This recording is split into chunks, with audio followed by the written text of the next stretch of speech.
Esther and Xavier shared a charged look until Esther decided to twist the knife further. She turned to Sydney and took her by the shoulders. "You know what? I'm so happy for you two that I'd like you to take another bag to take with you and consider both of them your engagement present." Tears immediately sprung to Sydney's eyes. "Sabrina! I can't believe how generous you are!" Seeing that Xavier still hadn't grabbed the invitations, she marched over to his bag and pulled them out herself before eagerly handing them over. "You know who else is obsessed with your work? Xavier's mom. In fact, I'm going to give her the second bag you offered me. She'll be over the moon." Esther smiled deviously. "I'm thrilled to know that his mother will have a little piece of me with her at all times." She glanced at Xavier, and though his face remained calm, his fingers were curled into white-knuckled fists. Oblivious to the tension between Xavier and Esther, Sydney rolled her eyes. "Don't take it to heart, Sabrina. He's just a man of few words." Finally, Jonathan chimed in. "Your engagement isn't the only thing we're celebrating. Today is actually Maria's birthday. Would you all like to stay for cake?" Xavier started to decline, but Sydney cut him off. "We'd love to. I'm just sorry I didn't bring a gift." Nancy retrieved the cake from the kitchen, and Jonathan quickly lit the candles for her. As she gazed at the flickering flames and the wonderful man standing behind them, an extraordinary feeling washed over her. To be reborn was to begin anew, and she promised herself she'd use all the lessons from her life, as well as Maria's, to make the most of her second chance. That meant getting revenge, but it also meant the time to savor the love of the people around her. After all, no one could ever know when it all might be ripped away. Esther and Sydney launched into the birthday song, and Jonathan quickly joined in. With clear eyes and a full heart, Nancy took a breath, made a wish, and blew out her candle. Esther went to the bathroom to wash her hands before eating, but as she opened the door to return to the party, she suddenly found herself face to face with Xavier. "How do you expect me to keep my distance if you follow me to the bathroom?" "How do you expect to keep your distance if you invite yourself to my engagement party?" "Check the tapes, bud. We both know that's not what happened." Esther tried to push past him, but he stopped her with an outstretched arm. "Listen, I only followed you to ask how much I owe you for the bags." "I told you, they're engagement gifts for Sydney. They have nothing to do with you." The straight line of Esther's mouth suddenly curled into a sly grin. "I quite like her, actually. I think we could be great friends." With that, Esther ducked under his arm and headed back to the party. Not long after, Xavier rose from his seat. "As I'm sure you can imagine, I have quite a bit to prepare before tomorrow, so Sydney and I should be heading out. Happy birthday, Maria." Just then, his phone rang. He picked it up, listened to the voice on the other end, and let out a heavy sigh as he hung up. Jonathan narrowed his eyes. "Something came up?" Xavier nodded. "An emergency at the office. I have to go straight there. I'll have another car sent to pick you up, okay, Sydney?" Suddenly, Esther chimed in. "I'll take her. I have early meetings tomorrow, so I should get going anyway." "Perfect!" Sydney's face lit up with joy, and she quickly rose and looped her arm through Esther's. Nancy and Jonathan waved farewell as they started down the driveway, but due to the heavy snowfall, none of them noticed the SUV that sprung to life and followed Esther and Sydney as they turned onto the country road. The night was dim, and visibility remained low as they crossed a bridge over the Hudson River. Esther gripped the wheel tightly and had her eyes glued on the road ahead, so she was startled when she suddenly felt the car get bumped from behind. She glanced in the rearview mirror and saw the snow-blurred outline of the black SUV, so she quickly pulled over. A young man emerged from the car and hustled up to Esther's window. "Oh, I'm sorry, miss. I didn't see you through the snow. I can take full responsibility." "No problem. I'll check it out, and then we can swap insurance if we need to." Esther and Sydney both stepped out of the car, but as they rounded the rear end to inspect the bumper, two men suddenly leaped from the shadow and covered their mouths. Esther's nostrils filled with the scent of acrid chemicals, and as she slowly lost consciousness, the last thing she saw was a man yank a sack over her head and throw her into the back of the SUV. When Esther finally came to, she found herself in a dark room, tied up back to back with Sydney. It was cold and quiet, but a feeble light filtering in through a crack in the door was just enough to reveal that the room was otherwise empty. Esther nudged Sydney and whispered, "Are you okay? Are you awake?" Sydney slowly came to, swiveling her head in panic before the cold reality of their situation set in. Her voice came back soft and strained. "I'm okay. Do you know who those guys were?" "No clue." Esther tugged at her binds, but the ropes held fast. The room offered nothing in the form of tools or weapons, and it quickly became clear that they would have to play their captor's game if they were going to stand any chance of escape. Suddenly, the wooden door creaked open, and a flashlight pierced the darkness. In its glare, Esther made out two young men, each dragging a hefty suitcase. The one who had tricked her to get out of the car leered at them and turned to his partner. "Not bad looking, huh? What do you say? One for each of us?" His partner smirked. "Might as well show them a good time before they sink to the bottom of the sea. You take the Coleman girl. I'll take the other one." Esther's mind raced. So their real target was Sydney? How could someone as innocent as her have possibly ended up on the wrong side of a hit job? Suddenly, her eyes locked onto something in the pocket of the man advancing toward her. Light glinted off it, and Esther could immediately tell it was a knife. She swallowed hard as he sauntered over, looking her up and down. "Listen, honey, we can do this the easy way or the hard way." Esther made a quick calculation. If she could get him to untie her hands, that was her best shot at getting the knife. She feigned a flirtatious smile and winked. "Who says the hard way still can't be fun?" "Well, aren't you a feisty one?" As he untied her feet, Esther leaned forward and whispered in his ear. "Feisty costs $300 an hour. I charge $3,000. The man looked up, shocked by her brashness. She stared down at him with a mesmerizing allure that belayed her inner terror, and he gulped a breath, allowing his lust to overrule his better judgment. He untied her hands, and she slowly walked toward him as he reached for his belt. She ran a hand down his chest, which caused him to lean in eagerly, and in that instant, Esther reached into his pocket and grabbed the knife. He lunged for her wrist, but before he could stop her, she buried it into his heart and slapped her other hand over his mouth to keep him from screaming. He grunted in disbelief, and his eyes fluttered down to the dagger as he collapsed onto Esther.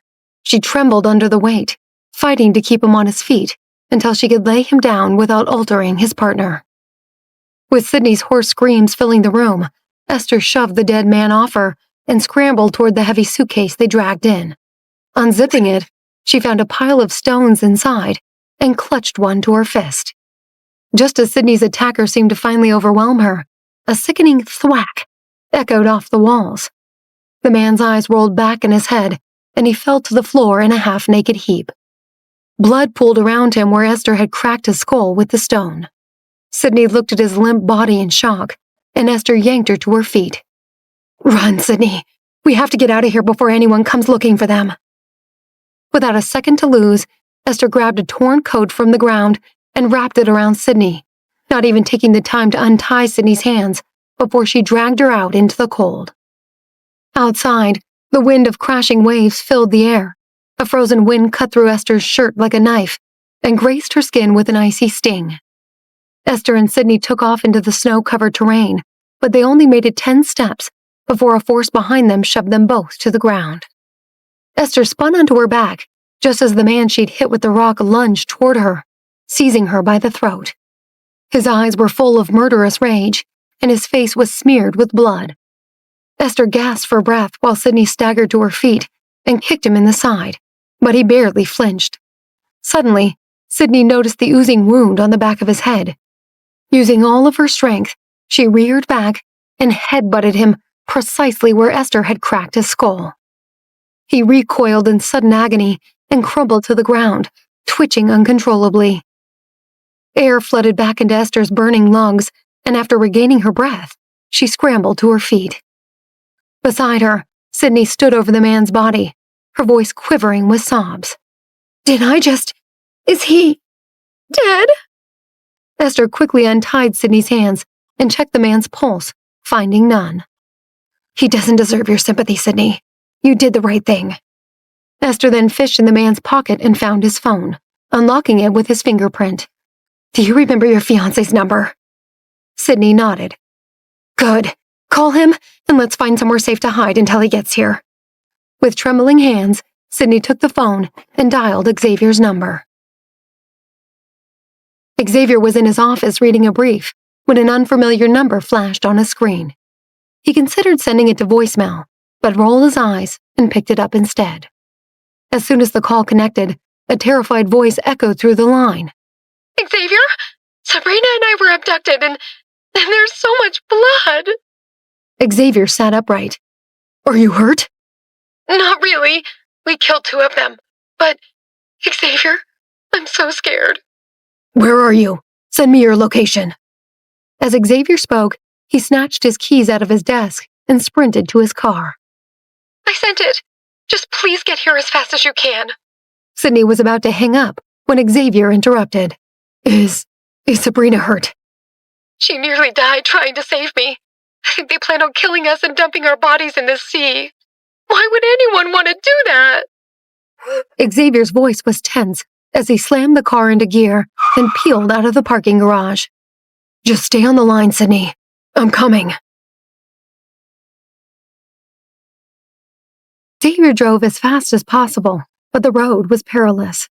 A tempest of wind and snow reduced visibility to near zero, and more than once he was forced to swerve around other cars that had gotten stuck in the snow and been simply abandoned. Through the car's Bluetooth system, Esther and Sydney's voices occasionally punctuated the silence. Sydney sounded terrified, but Esther's voice was remarkably calm. Xavier couldn't help but be impressed by her composure under pressure. On the other end of the line, Esther and Sydney had just taken shelter behind a large boulder, but they remained utterly exposed to the elements. Sydney's voice was shaky. "We found a place to hide, Xavier, but it's freezing. Neither of us has shoes, and Esther's hardly wearing anything." She turned to Esther and held her thin jacket open. "Come over here. We can share." As Esther huddled closer, Sydney's eyes went wide. "Oh my God, Sabrina! Why is there so much blood on your chest?" Esther heard the screech of tires through the phone as if Xavier had suddenly slammed the accelerator. "It's okay, Sydney. It's not mine. Or at least most of it's not." Sydney let out a hysterical sob, and Esther wrapped her in a protective hug. "It's okay. It's okay. Just breathe." "How are you so brave? If you hadn't been there, they would have killed me." "When you face death the way I have, you stop being so scared of it, but it's normal to be afraid. It just means your parents have done a good job protecting you." Sydney gasped. "What happened to you, Sabrina? Is that why E&M was shut down for 2 years?"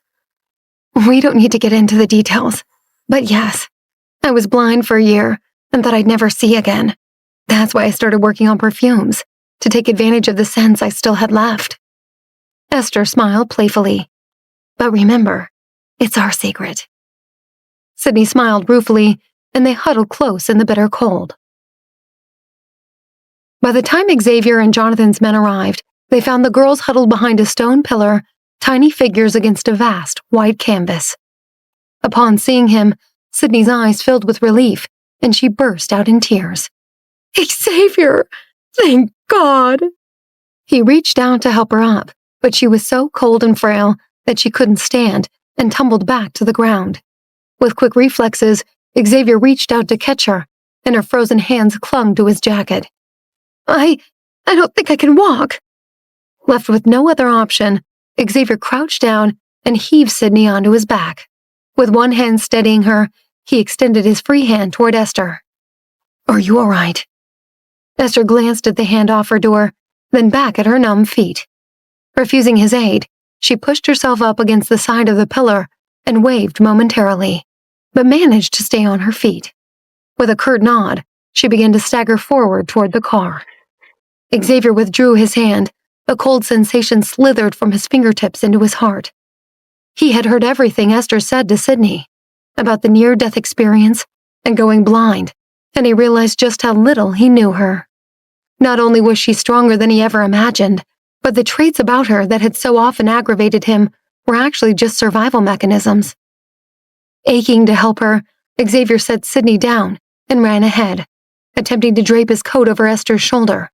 But as usual, she looked at him with a mocking glint in her eyes and smiled gently.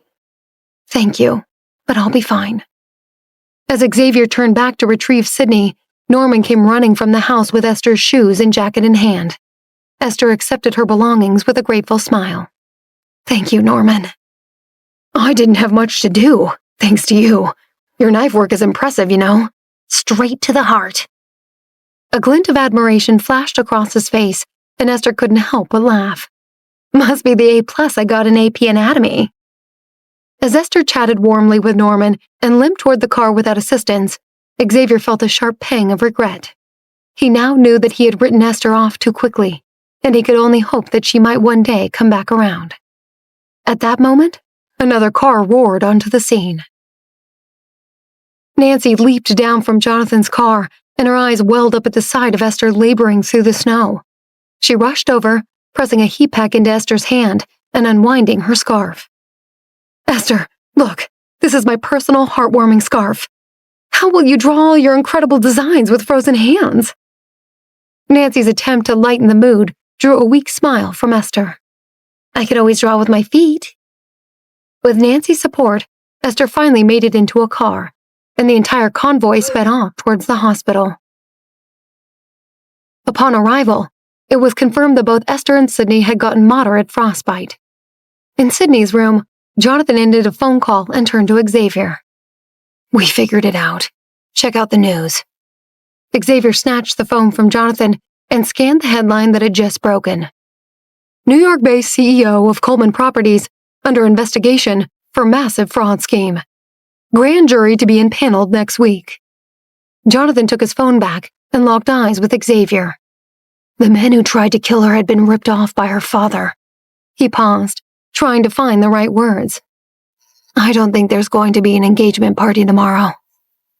Xavier nodded and turned towards Sydney, who sat obliviously on her hospital bed, warming her hands with a heat pack. He approached her bedside, but before he could speak, she interjected. "Did you find out who was behind this yet?" "Yes. It looks like your father has made some powerful enemies, and they decided to go after you to send a message to him." Sydney shook her head in disbelief. "I can't believe anyone would hate my dad that much. But I'm just glad it's over. Thank you both for coming to the rescue." Looking down at her, Xavier felt a wave of pity. She clearly hadn't grasped the severity of the situation.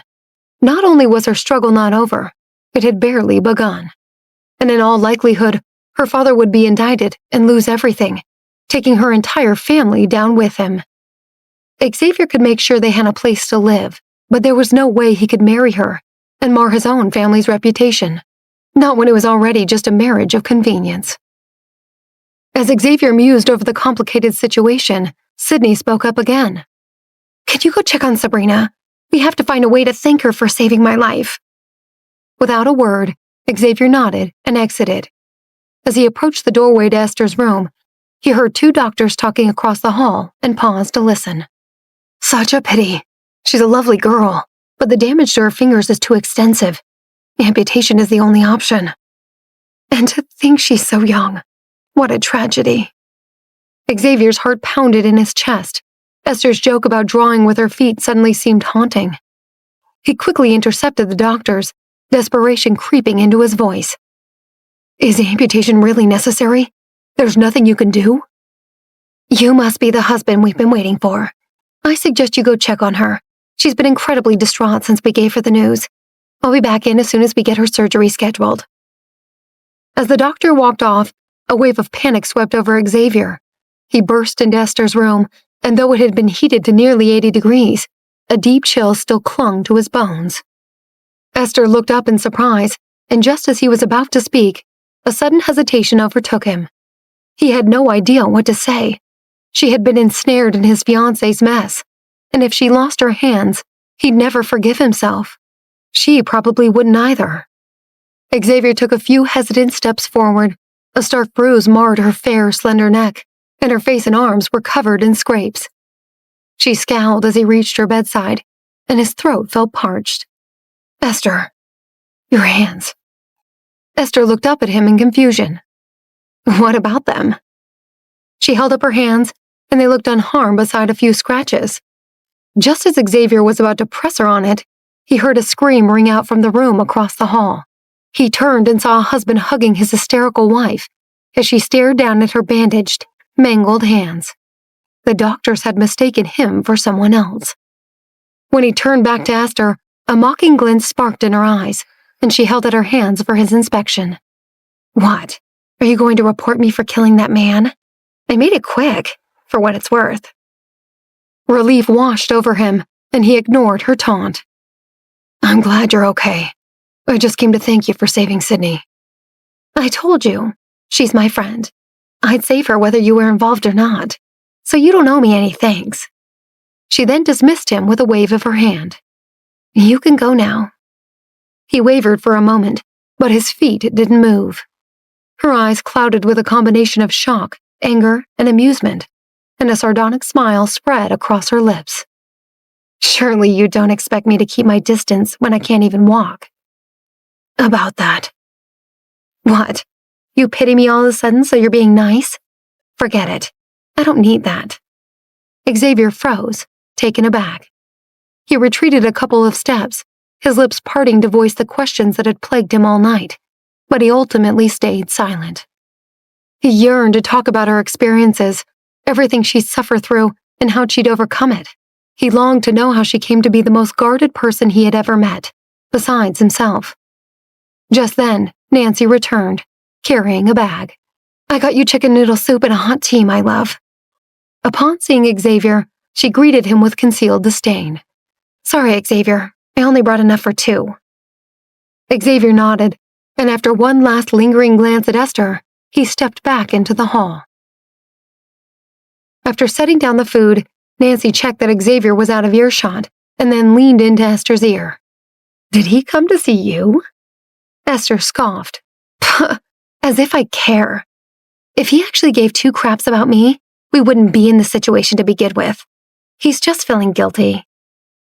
Nancy chuckled and began to unpack the food, but as soon as they started their meal, Nancy's phone rang. She saw an unknown number and showed it to Esther before picking up. Hello? Who is this? A young woman's voice came from the other end, haughty and laced with arrogance. You're Maria, right? Allow me to introduce myself. My name is Ashley Porter, and I intend to make Jonathan Davis mine. Nancy's mouth fell open as she processed what the stranger on the phone had just told her. Before she could respond, Ashley spoke up again. It seemed only fair to tell you my intentions directly. I take what I want, and I want Jonathan. I've sent you my address, and I want you to meet me there tomorrow morning. Nancy couldn't help but laugh to herself. Who did this Ashley person think she was? Dismissing her as unimportant, Nancy promptly hung up. The next day, Nancy went to the lab and set about her work as usual until a call from security interrupted her. Maria? There's a Miss Porter at the door asking for you. She says it's urgent. Nancy nearly spit out the food in her mouth. Choking it down, she finally responded. She's a jealous fan that's stalking me and Jonathan. Tell her if she shows up here again, I'll call the police. Nancy hoped that would be the end of it, but less than a minute later, a text came through. Running scared will only delay the inevitable, Maria. If you have any dignity at all, you'll meet me at the Mount Vernon testing grounds this weekend, so we can settle this once and for all. With a loud groan, Nancy blocked the number and tossed her phone aside. She refused to let anyone distract her from what she hoped would be a hugely important week for her team. Having proven their new technologies, they had applied for a range of provisional patents and were due to receive them any day. If they came through as expected, Nancy's team could begin their first production run and have cars on the road by the end of the following month. Aside from the satisfaction of their hard work coming to fruition, it was also Nancy's first chance to cause Stark serious pain. His power relied entirely on his monopolization of the autonomous vehicle industry, and the sooner Nancy could start chipping away at it, the more vulnerable he would be to a final takedown. That evening, Nancy accompanied Esther to her hospital checkup, and they unexpectedly ran into Sydney. Her eyes were red from crying, and when she caught sight of Esther, she dashed over and wrapped her in a hug. Nancy and Esther had heard all the news about Sydney's father, and they did their best to warmly reassure her. Esther spoke first. "Don't worry, Sydney. Whatever happens with your dad, we'll all make sure you're safe and well taken care of. Xavier and Jonathan will make sure you're never targeted like that again. And you still have an engagement party to look forward to." Sydney flinched and glanced back at Xavier as he settled the hospital bill. "Actually, I broke off the engagement." Nancy and Esther traded a knowing glance, and Esther put a hand on Sydney's shoulder. "I'm so sorry, Sydney." She sniffled, but her voice came out surprisingly self-assured. "It's okay. It's the best thing for his family, and they've always been so generous to me. It was a marriage of convenience anyway, so it's the least I could do." Nancy narrowed her eyes. "You're not heartbroken at all?" "Don't get me wrong. Xavier will make an incredible husband for the right woman. He's smart and thoughtful and handsome. But there was never any romantic love between us. He already promised to support me as a friend, and to be honest, that's all we ever were to each other anyway." At that moment, Xavier walked up and addressed Sydney. "It's all taken care of, and they have my card on file if you need any more follow-ups." "Thank you, Xavier. I promise I'll find a way to pay you back someday." "Don't mention it. What are friends for?" They exchanged a quick hug, and Xavier made his exit, his gaze lingering conspicuously on Esther as he went. When the patents finally arrived at the lab the following afternoon, it was like an invigorating shot in the arm for the entire team. They worked tirelessly for the next few days to put the finishing touches on the production designs, with Nancy only leaving the building to sleep and bathe. Having been entirely focused on her work, Nancy was shocked when she left work on Friday and discovered she was trending. The post read, "Ashley Porter and unique spokesperson Maria Miller are set for a public exhibition of skills at the Mount Vernon testing grounds. Media will be given full access." Ashley's bold provocation stirred up a storm of emotions in Nancy. She hated to grant Ashley legitimacy by showing up at all, but because she'd gone public, it meant Nancy had to consider her reputation. With a rush of anger and pride, Nancy took a deep breath and commented on Ashley's post. "See you tomorrow." That evening, Nancy was buried in a pile of car schematics at the kitchen table when Jonathan came rushing in. He shed his jacket, sat beside her, and pulled her into his arms. "Maria, this is all my fault. I should have never danced with a competitor like her. I promise I'll handle it." Nancy's eyebrows shot up. "How do you figure?" He shrugged. "I'm not sure yet. Obsidian is a huge organization with investments everywhere. It'll be tricky to oust the most powerful woman at the company, but I'm sure we can figure something out." Seeing Jonathan's concern, the anger in Nancy's heart briefly subsided. She pulled out of his hug and retorted with a smirk. "Why don't you let me take care of this one?" "But I'm serious, Jonathan. Why take the back door and risk getting caught when she left the front door wide open? I'll show up. I'll beat her in front of everyone, and the rest will take care of itself." A broad smile stretched across Jonathan's face. "Fair enough. We'll do it your way. Is there anything I can do to help you?" "Yeah, quit distracting me." Nancy winked and kissed him on the cheek before diving back into her research. The following morning, Jonathan and Nancy drove together to Mount Vernon.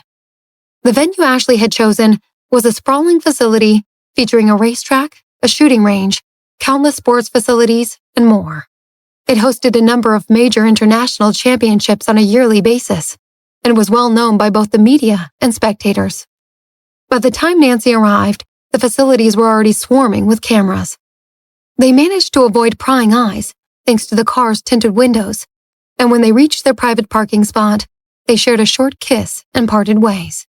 After all, it would only cause more drama if they were seen together. While Jonathan donned a hat and sunglasses and found a spot in the stands, Nancy headed for the scrum of media that was surrounding Ashley at the entrance to the competition grounds. As she pushed through and confronted Ashley face to face, a hush fell over the group. Ashley towered over Nancy, and her fiery red lips gave her an undeniably commanding presence. There she is. And here I was thinking she had backed out at the last minute. Nancy smirked, unintimidated. And miss an opportunity to embarrass you? What's the fun in that? Ashley scowled. Well then, I trust there's no need to discuss the rules any further? 3 rounds of competition. The first chosen by you, the second chosen by me, the third by coin flip. Oh good, so you can read. There's a fine line between confidence and arrogance, Ashley. What's that old saying? It's not arrogant for a queen to rule. It's what she's there for. The bigger they are, the harder they fall. Ashley briefly stammered, clearly not expecting Nancy to be so quick on her feet. As the cameras flashed all around them, she quickly remounted her confidence. If you're finished sharing your quaint little idioms, perhaps you'd like to get started. The only thing we're waiting on is for you to pick the first contest. Ashley narrowed her eyes and stepped toward Nancy. I choose the shooting range.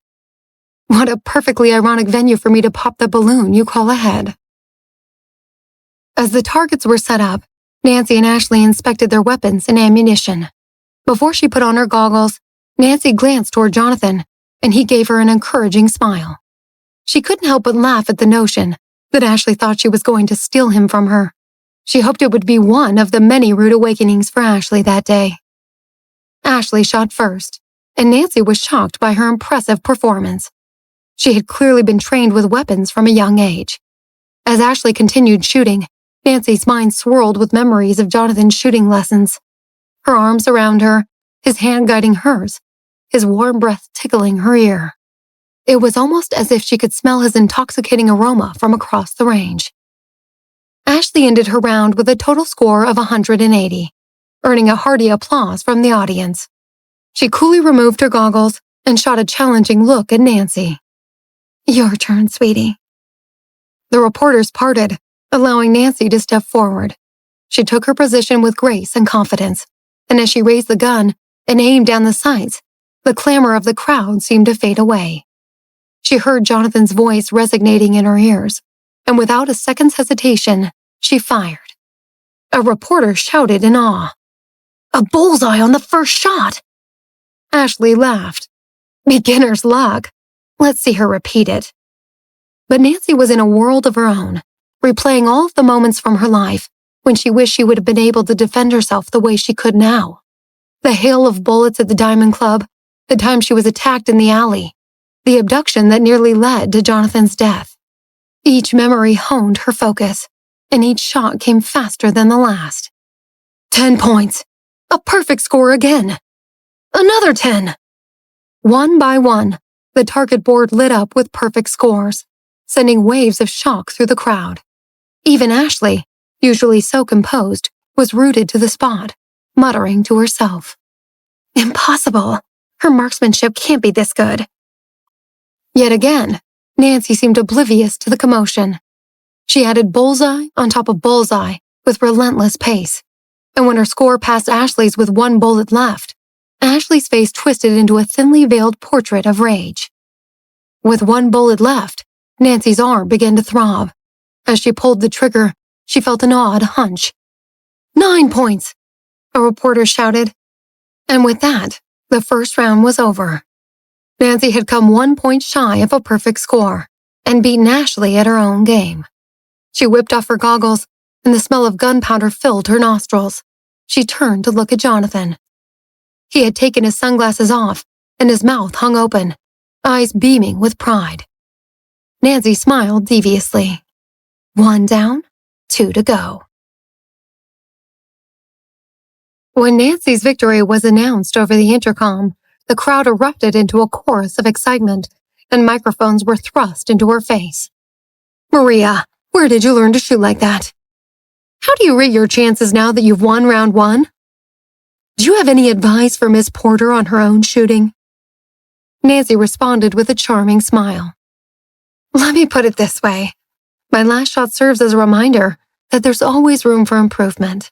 But I couldn't have done it without my coach. You know who you are. What will the next challenge be, Maria?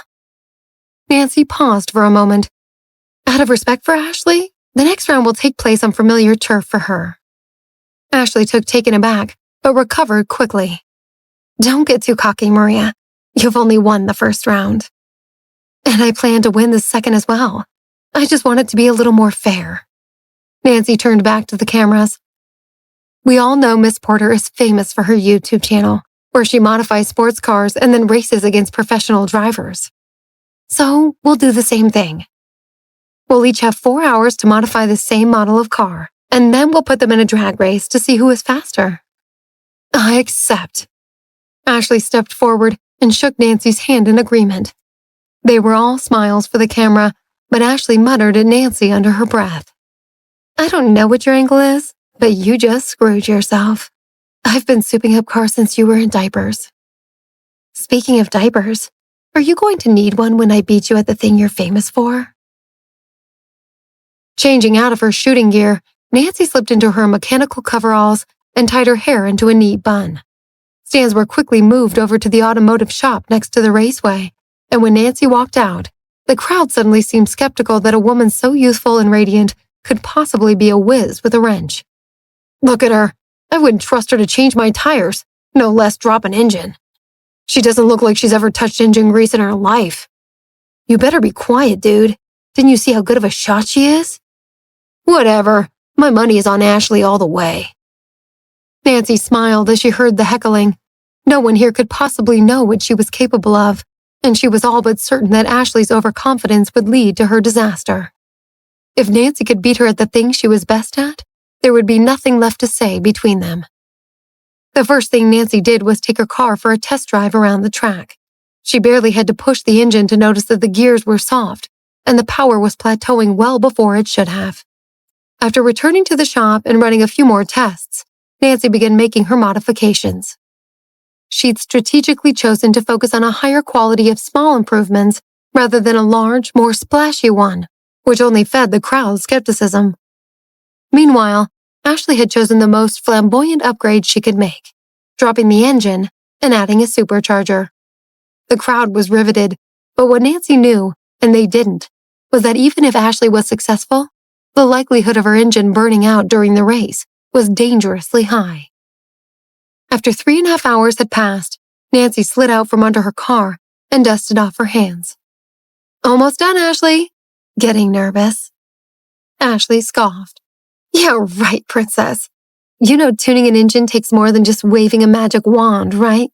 But she was cut off by the throaty growl of an engine. Nancy peeled out and took the car around the track for another test. It glided around the track like a cheetah, alternating between bursts of speed and leisurely prowls. Even when drifting, the car clung to the track with firm resolve. Nancy smirked in the driver's seat. She had first taken a car out for a spin at 14 without telling her parents. They had long remained a fascination of hers, and when she finally discovered how to marry her love of technology with her love of cars, her destiny was set. Now, her team was pioneering advancements that influencers like Ashley could scarcely imagine. After discovering a minor issue during the test run, Nancy quickly adjusted it and parked the car back in the garage. Having completed her modifications in the meantime, Ashley stood by with her arms crossed. Nice of you to join us, princess. Suddenly, a reporter chimed in. Aren't you going to test yours, Ashley? She responded with a derisive grin. No need. I could have won this with my eyes closed. With both cars positioned at the starting line, Nancy and Ashley handed the keys over to professional drivers. Whoever completed 10 laps the fastest would win, which meant that whoever got out to the fastest lead would hold a distinct advantage. At the sound of the starting gun, the car shot off the line like predatory animals. Everyone held their breath, their eyes glued to the speeding figures on the track as they stayed neck and neck through the first lap. But as they rounded the corner into lap 2, Ashley's car rocketed ahead. The crowd gasped and rained criticism down on Nancy, but she maintained a gentle smile. Next to her, Ashley's eyes sparkled with the thrill of impending victory. I thought you'd at least put up a fight, Maria. Oh, I've been meaning to ask. What's Jonathan's favorite food? I just want to know what to order when he comes back to my place tonight. As both cars tore into the third lap, Ashley's car had stretched its lead to nearly a quarter lap. Its supercharged engine roared at an incredible volume, and it was becoming clear to everyone that Nancy's car could never catch up. By the sixth lap, the crowd had fully embraced Ashley, booing every time Nancy's car started a new lap. But as they ripped around another curve, something strange happened. It was impossible to tell if Ashley's car had slowed or Nancy's had sped up. But in the length of one straightaway, Nancy's car had pulled nearly even. A stunned silence fell over the crowd, followed by a collective gasp when Nancy's car sprung out in front at the start of the eighth lap. Moments later, a puff of smoke shot out of Ashley's exhaust pipe. As it hobbled around the track, Nancy's car lapped it and then roared across the finish line. The crowd erupted in cheers at Nancy's come-from-behind victory, while Ashley's car shuddered to a complete stop 50 feet before the end of the race. Reporters swarmed Nancy and Ashley, doing their best to provoke them into a war of words. "Ashley, after losing 2 of the 3 rounds, will you bow out of the third? Is there an explanation for your poor performance, or is Maria simply outmatching you? Maria, did you know Ashley's car would break down, or was it sheer luck?" As they bombarded them with questions, Nancy noticed Ashley's nails digging into her palms and decided to twist the knife. She raised a hand to silence the reporters. "As you all know, this is a friendly competition and the winner will be donating all of the proceeds to charity. I'm certain Ashley will still choose to go forward with the third round. Isn't that right, Ashley?"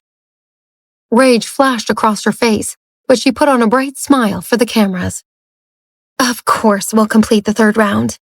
I'm not the type to run home with my tail between my legs." Suddenly, a reporter piped up. "What will the contest be?" Nancy's mouth spread into a sly grin, and she turned to Ashley.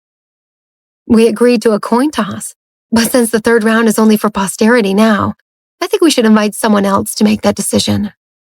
Ashley glanced at her with confusion, so Nancy continued. "There was a special person at the center of this entire contest, wasn't there? Do you think he should have a say?" With a look of resignation, Ashley nodded. "All right, I agree. In that case, Ashley and I will proceed with the third round in private." The reporter stammered in opposition and looked at Ashley, but she echoed Nancy's sentiments. "My apologies, everyone. Thank you for coming." When the crowds had finally dissipated, Jonathan emerged from his car and joined Nancy and Ashley in the meadow nearby. He nodded at both of them and got straight to the point. "Since today was a battle to win my love, I've decided to wipe the slate clean. The first 2 rounds were for the cameras, but whoever wins this round will have truly proven their devotion to me. The competition is simple. Both of you stand equidistant from me, and the first one to reach me wins." Ashley glanced down at her high heels and quickly took them off. She was still 4 inches taller than Nancy without them, and to a neutral observer, it would have seemed impossible for her to lose. Unfortunately for Ashley, Jonathan wasn't neutral. On the sidelines, Jack raised his arm. "On your marks, get set, go." Nancy had barely lifted her foot when she saw Jonathan bound towards her. He closed the distance in a matter of seconds and swept Nancy into a passionate kiss. Ashley spun toward them in anger. "That's not fair! You're breaking the rules!" Jonathan smirked. "Rules? I only said whoever reaches me first wins. I never said I couldn't move. Besides, did you really think I would let you publicly attack my Maria and get away with it?" Ashley stood in stunned silence, still holding her shoes in her hand. "On that note, tell your brother to keep my family out of whatever he's planning. Respect our business by staying out of it, and I'll do the same." With that, Jonathan turned back to Nancy. He drew her close, lowered his head, and kissed her deeply. His fingers sifted through her long hair, and she ran her hands over his back as if they were the only people in existence. Such was the effect that Jonathan's kisses had on Nancy. As soon as their lips met, her mind could entertain no other thoughts. Ashley watched the intimate pair in front of her, feeling as though every breath she took arrived too late. Now, 26, she had spent her life getting everything she wanted, and her family had instilled in her a relentless drive to obtain what wasn't already hers. But now, the unmistakable revulsion in Jonathan's gaze earlier had shaken her. It seemed her lifelong perspective was on the brink of crumbling. Just then, Ashley's phone rang. Seeing it was her brother, she felt a sudden wave of emotion. Her eyes welled with tears. "Brock, I lost." "Ash, why did you go after her without talking to me? I told you this Jonathan thing was a bad idea." Ashley fought back tears, keeping her head held high. "Because I thought I could win. No one has ever beaten me like that before. No less in public." "It's okay, sis. You've had your share of wins, and you'll have plenty more. You know our family has big plans. Why don't I come and pick you up and we'll get dinner?" Ashley shook her head. "You're right. I may have lost today, but it's just a battle. I can still win the war." Brock hesitated. "That's not what I meant. Just let me come get you and we'll talk." "No, thank you. I need to be alone." With a determined face, Ashley hung up the phone and slipped away. That night, the internet was abuzz with stories about Nancy's triumphant victory. Even Stark had come across the trending news all the way in Houston. He pulled up one of the highlights, and as he watched Maria flit around her car making short, precise adjustments, a wave of recognition washed over him. It was strange, but watching Maria effortlessly work on a sports car, he couldn't help but be reminded of Nancy. Glancing at a picture frame in his office, he saw an old photo of him and Nancy as teenagers. She still had traces of youthfulness, but he looked mature beyond his years. Picking up the photo, he found himself thinking about Nancy's final moments. A wave of anxiety washed over him, and he quickly placed the photo back on the shelf. Returning to his work, he felt an uncanny sensation, as if he was being watched. It was a deep, chilling gaze, filled with resentment. He shivered and whipped his head around, but found nothing behind him except the shelf of photos. As goosebumps prickled his skin, he stepped over the shelf and turned the photo of Nancy face down. When Jacob heard that his sister was bringing a boyfriend to visit, he found himself inexplicably restless. Though Jonathan had done nothing but date his sister, Jacob harbored deep suspicion and unease about the prospect of an outsider entering their family again. When Nancy finally texted him that they were at the school's entrance, he sprung out of his seat like a coiled spring. He had hardly slept the night before, and as he made the long walk from his dorm to the front gates, the morning sun cast long, thin shadows of his upright figure. As the entrance came into sight, Jacob felt his heart begin to race. The memories of betrayal by someone he'd loved like a brother flashed through his mind on repeat. He hated himself for failing to see Stark's true intentions sooner, and for spending so many years believing his lies. In the end, it turned out that he had known Stark's face, but not his heart. He was determined not to make the same mistake with Jonathan. Nonetheless, he didn't blame Nancy for trying to trust people so readily. He understood the bite of loneliness all too well, the kind of solitude that haunts your dreams and chills you until you're numb. Rounding a corner, Jacob suddenly spotted Nancy and Jonathan. He still hadn't gotten used to seeing Maria's face instead of the one he grew up with, but the sight of her still made his heart soar. Beside her stood a tall man, and their hands were intertwined as they smiled warmly at each other. It struck Jacob that he'd never seen his sister smile like that before, not even with Stark. This was the look of a woman in love. As Jacob took it all in, Nancy suddenly spotted him and rushed over, pulling Jonathan behind her. "Jacob, how have you been? Did you get taller?" She stood next to him and compared their heights. "I used to reach your eyebrows, and now I'm barely up to your cheeks." Seeing his sister's joy, Jacob felt the darkness in his heart start to dissipate. After thoroughly observing him, Nancy turned to make introductions. "Jacob, this is my boyfriend Jonathan. Jonathan, meet my younger brother Jacob." Jonathan extended a gift with a warm smile. "Any brother of Nancy's is a brother of mine. If you ever need anything, I'm just a phone call away." Jacob accepted the gift with a polite smile. It wasn't that he was ungrateful. He knew Jonathan had helped save him from Stark's malevolent grasp, but he couldn't get rid of the gnawing doubt that this charming man would just become another Stark himself. Sensing Jacob's hesitation, Nancy pulled her arm around him and led the way. Let's explore the school together. Then we'll have some lunch, and I'll have a quick chat with your teachers. The campus was quiet on Sunday mornings, and the trio chatted as they strolled around, with Nancy doing most of the talking, telling stories about her and Jacob's childhood, and imagining all the things they might do now that they were free. After the tour, Nancy went to meet Jacob's teacher to get an update on his academic progress, while Jonathan and Jacob waited outside. Jonathan caught sight of two students in the middle of a basketball game and turned to Jacob. I could use a little exercise. What do you say we join them? Jacob hated basketball and still felt uneasy with Jonathan, but if it would make his sister happy, he knew he had to try. Summoning what little enthusiasm he could, he nodded and followed Jonathan towards the court. Jacob's classmates were thrilled to welcome new players, and they quickly divided into teams. Jonathan and a shorter boy on one side, and Jacob with a taller boy on the other. When the match started, all Jacob could think about was scoring on Jonathan. He played with a ferocious intensity, but refused to pass, and underestimated Jonathan's athleticism. When Jonathan's team easily ran up to a 10-point lead, Jacob's teammate threw his hands up. Dude, what's up with you? Don't you know how to play basketball? We're a team, you know.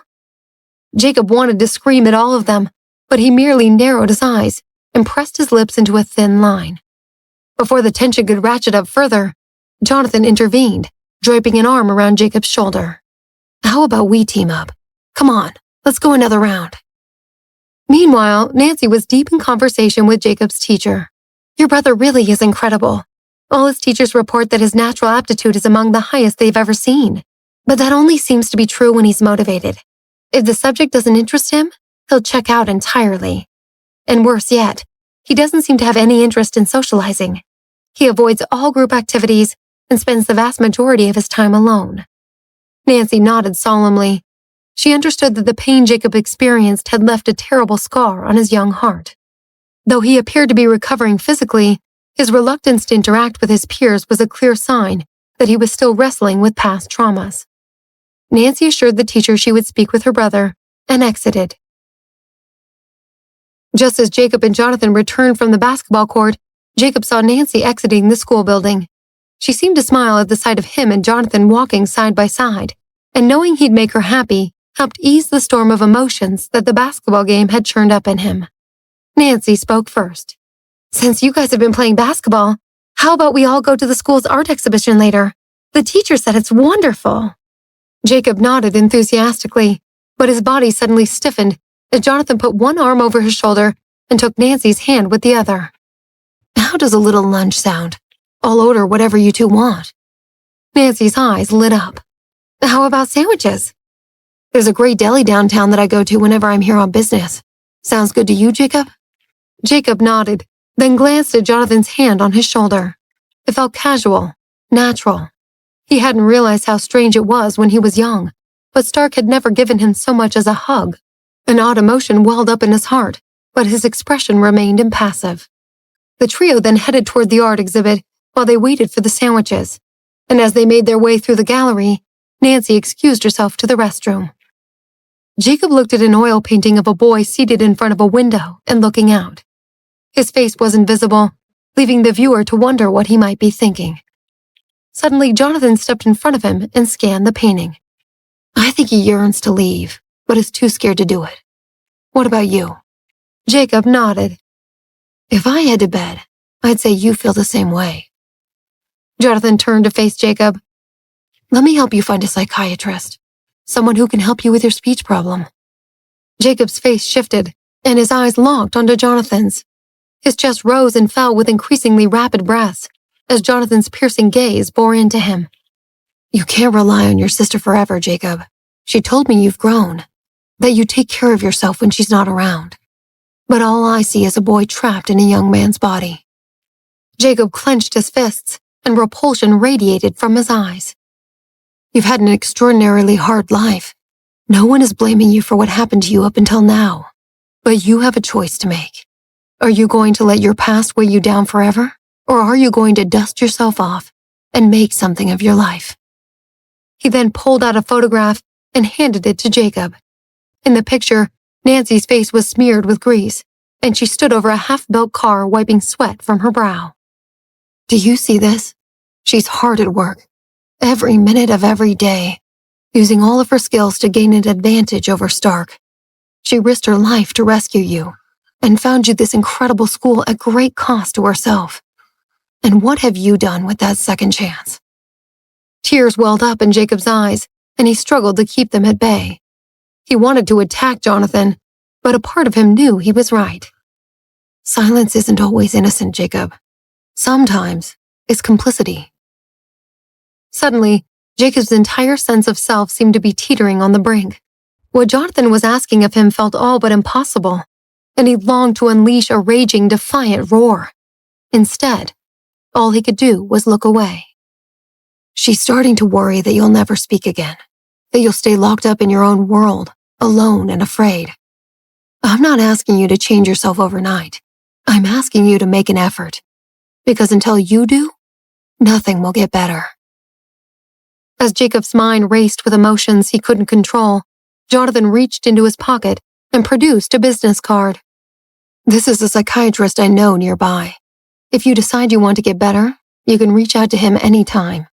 I've arranged for payment, and I can guarantee his discretion. You have the tools, Jacob. Now what are you going to do with them? Jacob took the card and shoved it in his pocket without looking up. Just then, Nancy approached with a smile. Are you guys still looking at the same painting? I mean, it's fine, but it's not that interesting.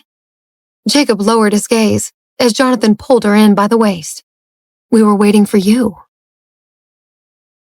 After lunch, Jonathan and Nancy dropped Jacob back off at the school entrance. As they were waving goodbye, Jacob heard a strange rumble and looked behind him. An out-of-control car was rocketing towards him, with two wheels up on the sidewalk. He tried to dive out of the way, but his legs remained stubbornly frozen. Just as he threw up his arms in anticipation of impact, a burly arm reached out and yanked him out of harm's way. Jacob tumbled onto the stairs, and the car whizzed by, missing him by mere inches before crashing into a tree. As Jacob stared in shock at the car that nearly killed him, he felt a hand reach under his arm and pull him to his feet. Jonathan looked him in the eyes with evident concern. Are you all right? Jacob nodded and mouthed a silent thank you. By then, Nancy had rushed over, her face pale with fear. Oh my God, you almost died! She wrapped Jacob in a hug, but he could only stare at a path of destruction left by the car. Jonathan had unquestionably saved his life. When everyone's nerves finally settled, Nancy gave Jacob one last hug and made him promise to be careful and work harder in school. Jacob blushed at her motherly admonishment and nodded in agreement. As he watched them climb into a car and drive off, he slipped a hand into his jacket pocket, and the corner of the psychiatrist's card pricked at his palm. Once he got back to his dorm room, Jacob powered up his computer and searched for everything he could find on Jonathan. His screen filled with news reports and profiles in business journals, but Jacob couldn't seem to find a single negative word about him. At 11 years old, barely past boyhood, Jacob's older brother had shattered his worldview. In the wake of that devastation, Jacob had retreated into himself, unsure if he'd ever be able to put the pieces back together. He was livid at Jonathan for calling him out so bluntly, but he also knew that Jonathan had a point. If Jacob wanted to help his sister and live a full life, he would have to start somewhere. Instead of flying back to New York with Jonathan, Nancy made her way to Houston to represent the Franklin Group at the International Car Expo. When she arrived at the security counter to check in and get her pass, a familiar name caught her eye in the sign-in sheet: Alexis Carter. As she pondered whether it could possibly be the same Alexis Carter that she once knew, a woman in a light gold backless gown approached and signed next to Alexis's name. Nancy's mind reeled. She had met Alexis 8 years earlier while doing charity work in Alexis's neighborhood.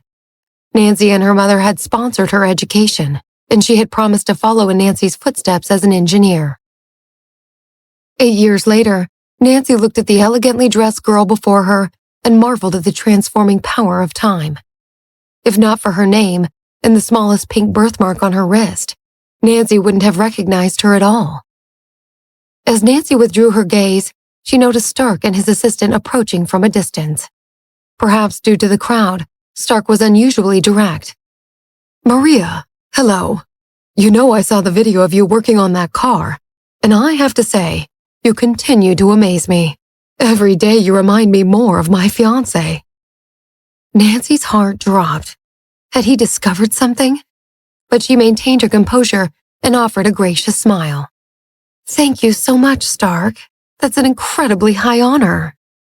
He looked off and sighed. "I haven't seen her in so long. Perhaps I'll go visit her tomorrow."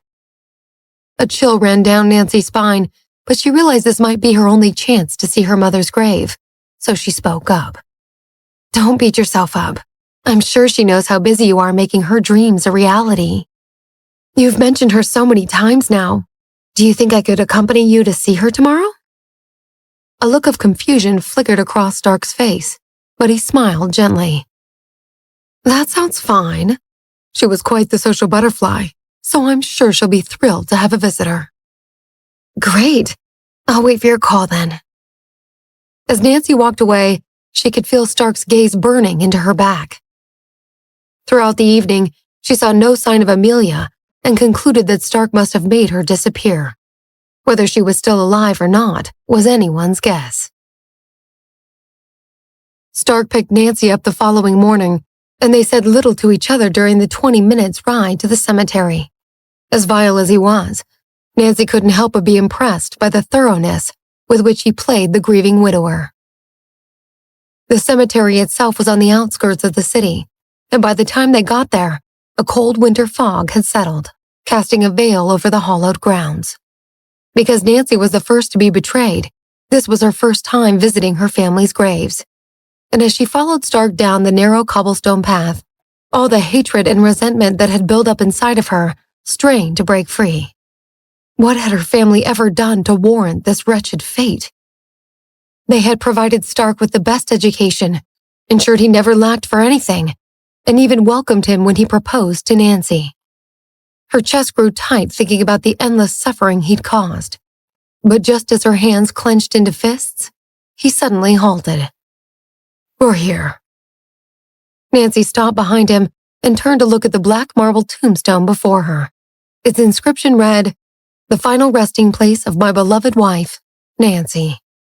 The sight of it enraged her, and she had to bite her tongue to keep from screaming. "Nancy, I've come to see you." Stark's face softened with affection as he bent down to lay flowers at the gravestone. His eyes were heavy with sorrow. "I hope you're not too cold down there." Nancy was stunned by Stark's ability to speak so affectionately for a person he had maimed and murdered. She struggled to contain the turmoil of anger, disbelief, and loathing that welled up within her.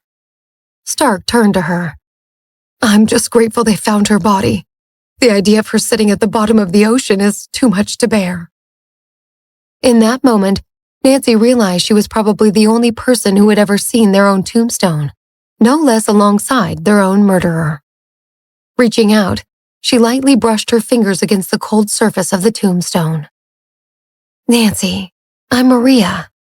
Stark was kind enough to bring me along, and I want you to know how terribly he misses you. I hope I can one day be a small part of carrying on your incredible legacy." She turned to Stark with melancholy in her eyes. "Do you often dream of her?" "Yes," he confessed. "Often. I dream of the way she bit her pen when she was solving a difficult problem. I dream of the way she would snort when she thought something was really funny. But most of all, I dream of her face, bathed in an orange light, just staring at me." Silence fell between them until Stark's head suddenly whipped around to face her. "Nancy." His eyes bore into her with an intensity that a shiver racing through her body. Had he uncovered her identity? Was he testing her? Somehow she managed to maintain her composure and narrowed her eyes with feigned concern. "Did you see her?" Her voice wavered slightly as she glanced over her shoulder. Stark shook his head. "No, it was more of a feeling." He paused, then continued. "Can I ask you a question? Why did you want to come to the cemetery today?" Nancy's heart leapt into her throat.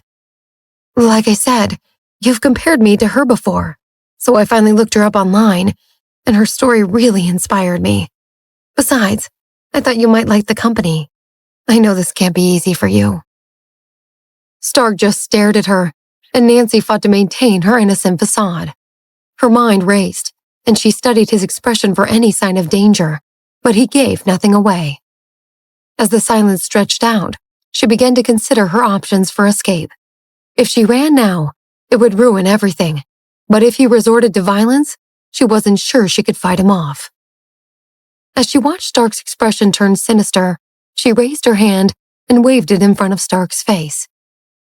Stark, what's the matter? You seem like you're in another world all of a sudden. Stark opened his mouth to speak, but his eye was suddenly drawn to the tombstone behind Nancy. As he stepped past her and bent down, she turned to see what had gotten his attention.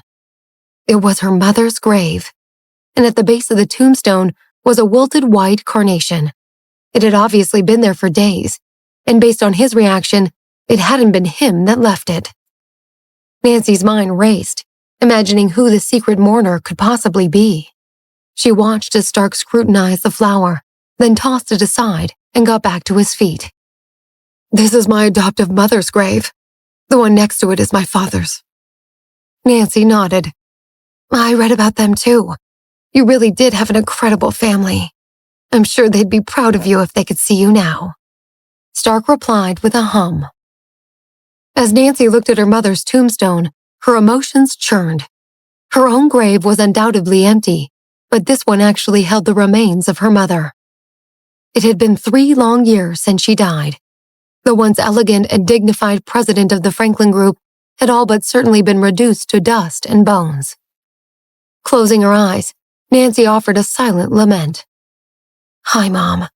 I'm sorry it took me so long to visit.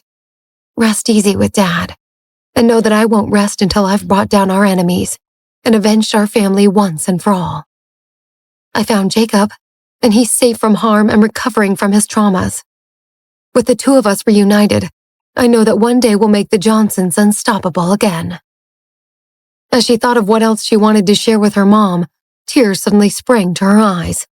She took a deep breath and fought to suppress the wave of emotions roiling within her. There's one other thing I want you to know. I've fallen in love with an incredible man, and I'm getting married. When that day finally comes, I promise I'll bring him here to meet you. Suddenly, Stark's voice shook her out of her daze. His temperament had reverted to its usual refined gentleness. I hope I didn't frighten you, Maria. I don't often bring people here because it makes me so emotional. No need to apologize. I can't imagine what you've been through. As Stark led her out of the cemetery, Nancy decided to have a little fun. I have a question, Stark. I have an answer, Maria. Do you believe in ghosts? Stark laughed buoyantly. Is that what you're afraid of? Don't worry.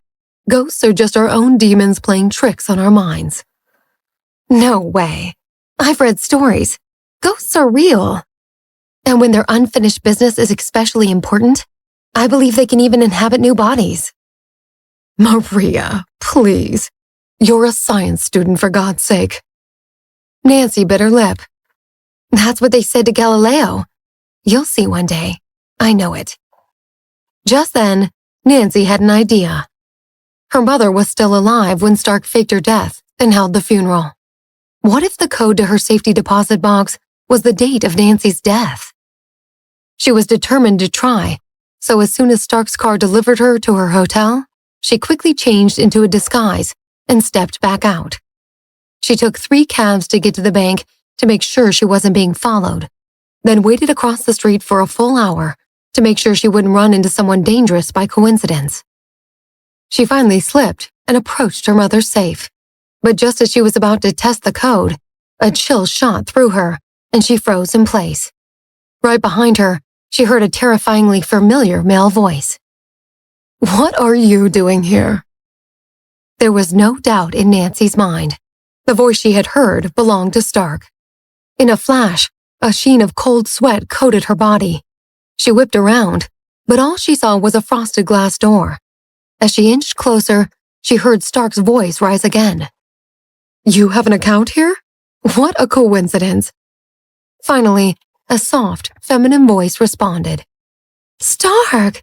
What a pleasant surprise." Nancy sighed with relief. He hadn't seen her, at least not yet. She peered through a crack in the door and saw that he was talking to none other than Alexis Carter. Nancy couldn't imagine how she'd come to get involved with someone like Stark. She wanted to help her, to warn her who he really was, but she knew it would be impossible without tipping him off. She watched the rest of their brief interaction, and then, to her infinite relief, Stark walked out of the building. With her adrenaline churning, Nancy returned to her mother's safe, said a prayer, and put in the date from her tombstone. With a soft chime, the safe door swung open. For a brief moment, Nancy stood in front of her mother's open safe in shocked disbelief. When she finally shook it off, she thanked her mom under her breath and then dove into the safe's contents. It was crammed full and organized in layers. Equities, properties, investment portfolios, foreign contracts. Everything the Johnson family had ever bought or sold was right there in front of her. But as Nancy dug through it, a growing pit formed in her stomach. There was no sign of anything that could hold a video. No phones, no hard drives, no tapes, no USB sticks. Her search became more and more frantic, and she even went as far as to shake out every document and every folder. But with the entire safe emptied onto the floor and not a shred of evidence against Stark, Nancy had to admit it was a dead end. Could Stark have somehow gotten into the safe? Could Jacob have misunderstood? She felt the fog of uncertainty thickening in her heart and quickly reached for her phone to text Jacob. On the other side of the country, Jacob sat in a quiet room across from a middle-aged man in casual attire. He smiled gently at Jacob. "Can you read this out loud for me?" Jacob shook his head, and the man nodded. "Then I'll read it for you. That day, when I returned from school, my mother suddenly stormed into my room." Just then, Jacob's phone buzzed. He saw Nancy's message asking about the video and quickly responded. "I'm sorry, sis. That's all she said." He looked up and the man across from him resumed reading Jacob's written account of what happened on the day he lost his voice. As the psychologist continued, Jacob's fingernails dug into the chair's armrests, and an intense fear gripped him, suffocating him like a vice. His mind was catapulted back to the nightmarish events of 3 years prior. In that awful dream, his sister had died 6 months earlier. His mother leapt from a building before his eyes, and in an instant, he was struck mute. A whirlwind of disjointed scenes raced through his mind, the memories of brutal assault. He clutched his head in agony, but the man before him read on, recounting the story calmly and deliberately. Suddenly, it was as if a spell had broken in Jacob's mind, and the veil of trauma that had covered up his blood-stained past was lifted. "Ugh!" Jacob's pain erupted into a guttural, hoarse cry. The man halted his reading and took Jacob's hand in a firm grasp. He felt as if he was plummeting into a bottomless abyss. He was gasping for breath, and his body was racked with a cold sweat. His eyes were glued shut as a vision flashed before him. His mother, her face not as he remembered, but bloody and frantic, fled before him, stumbling and falling. Stark looked like a demon, welding a bloody pipe. He struck his mother one last time, then hoisted her body over the edge of the balcony to plummet to her death. Frozen in terror, Jacob had watched it all unfold. He tried to charge Stark, but was cast aside, landing in a pool of his own mother's blood. Stark's piercing red eyes had locked onto him, and he'd grabbed Jacob by the chin, bellowing into his horrified eyes. "From today forward, you will never speak again." Suddenly, Jacob's world went black. When he came to, his body was laid out on a couch, and the psychiatrist sat across from him. "You're physically capable of speech, Jacob. You were simply hypnotized by your own trauma." Jacob said nothing and just pursed his lips. "That's enough for today. Take it one day at a time and don't rush yourself. When you're ready to speak, You will." On his way home, he glanced at his phone and found more messages from Nancy. His hand trembled slightly as he typed a response. "Sis, I'm so sorry. I must have remembered wrong." After he hit send, he gazed at the bleak sky outside, and a sense of total defeat washed over him. Jonathan had been right. He was weak. So weak that he watched his mother die before him, and then convinced himself it hadn't happened, so he wouldn't have to process it. Raking his hands through his hair, he tried to vocalize his pain, but couldn't produce a sound. Finally, his bus came to a halt, and someone patted his shoulder. "We're at the end of the line, bud." He stepped out and realized he had no idea where he was. He had no clue how to get back to school. He pulled out his phone and frantically searched through his contacts when a name suddenly caught his eye. Jonathan. He quickly typed out a message. "It's Jacob. You were right. I'm lost, and I have no idea what to do." Jonathan's reply came swiftly. "Stay where you are. I'll be on the next flight." Back in Houston, Lexi and Stark had just finished in bed, and Stark excused himself to shower off. But just as the sound of water echoed out of the bathroom, Lexi thought she heard something else, a muffled sound beneath the bed. She narrowed her eyes and listened closely, and the sound soon came again, like a muffled grunt from someone who'd been gagged. She slipped out of the bed to investigate, but when the water in the bathroom suddenly stopped, she climbed back in bed, pulled the blanket up, and pretended to sleep. Moments later, Stark emerged and softly called her name. Receiving no response, he sighed and walked into the hall where the maid was waiting.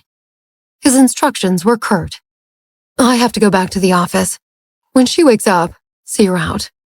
The maid nodded, and when she finally ventured back downstairs, Lexi's eyes snapped open. As quietly as possible, she sprung out of bed and eased the door shut.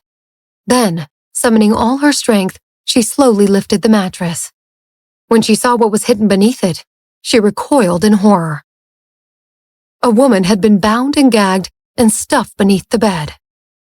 The woman's sweat-drenched hair clung to her face, and when Lexi pushed it aside, it was all she could do not to scream. Stark had told her that Amelia had gone to rehab, but she had been tied up here all along. Amelia's eyes were foggy, and face was flushed with fever. As Lexi brushed her hair back, she muttered deliriously, "Stark, I have the video of you murdering that Johnson hag. I filmed it all without you knowing." Lexi's grip on the mattress tightened. Could that be the same woman that owned the Franklin Group? The same one that had funded her education and paid for her grandmother's medical care?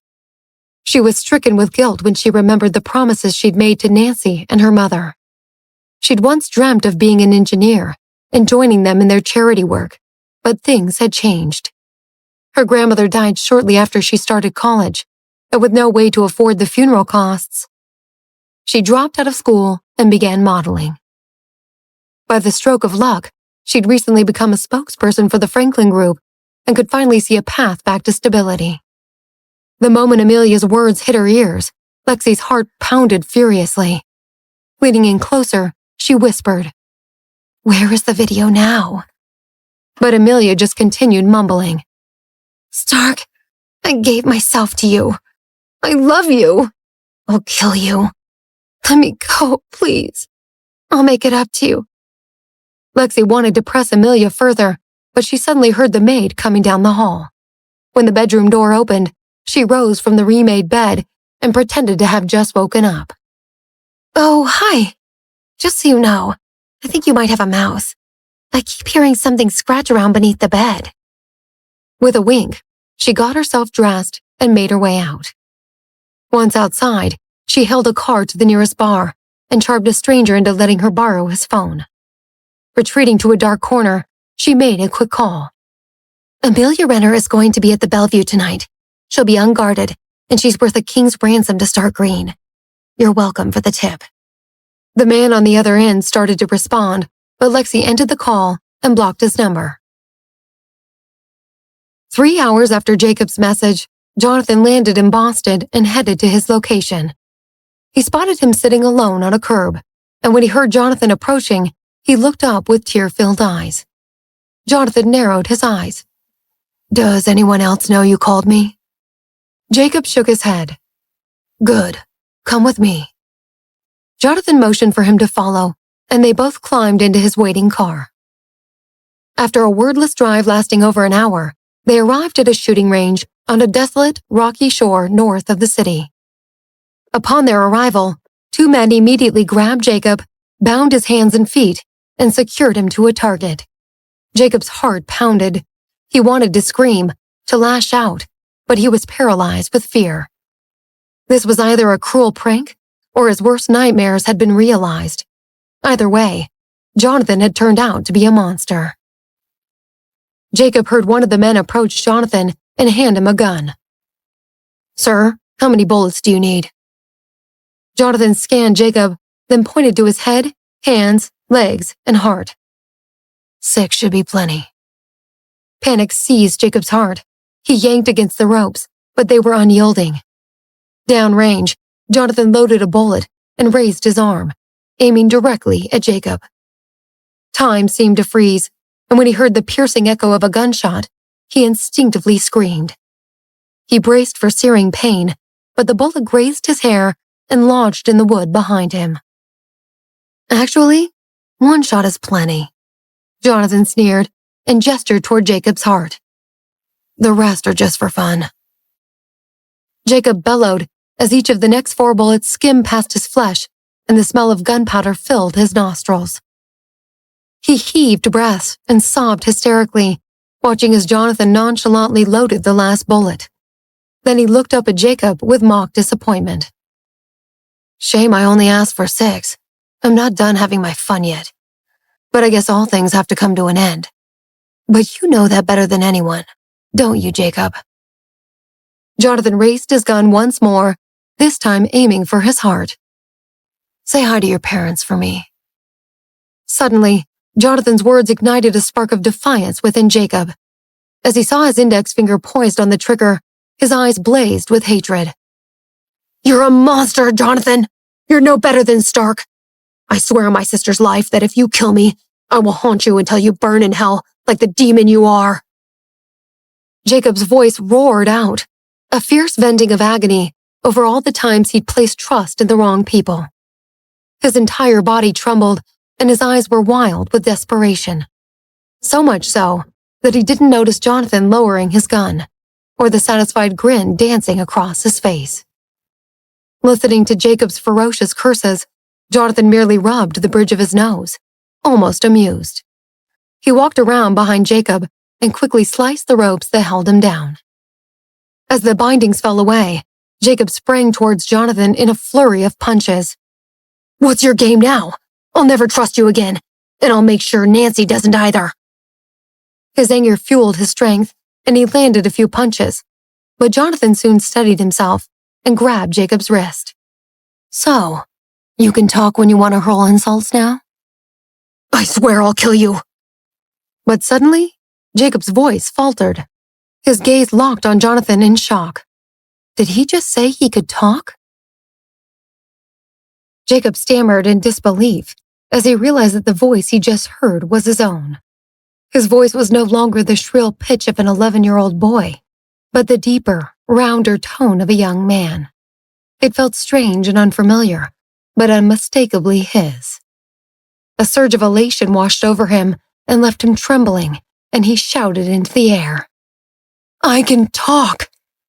Laughing, crying, his throat thick with emotion, he finally looked up at Jonathan. His anger and confusion was replaced with gratitude. "Thank you for helping me, Jonathan." Jonathan clapped him on the shoulder. "I'm sorry my methods were so crude. Thank God it worked, though, because if it hadn't, your sister would have had my head." Jacob clenched his fist as relief coursed through him. "I never thought this day would come. I had all but given up trying." He looked at Jonathan and cocked his head. "Why did you do this for me?" "I told you. Any brother of Nancy's is a brother of mine." Suddenly remembering his outburst, Jacob grimaced. "Sorry for what I said earlier." "In your defense, you thought you were going to die." Jacob laughed, and Jonathan patted him on the back. What do you say we get some fresh air? Jonathan led Jacob to a nearby stable, and they both chose a horse to ride. As they trotted down the coast, the sky began to darken, the setting sun stretching a gold streak across the horizon. Jacob's past experience with horses was limited, so when Jonathan whipped both of them into a full gallop, Jacob found himself hanging on for dear life. His legs were wrapped tightly around the horse's midsection, and he clung to the saddle with a white-knuckled grip.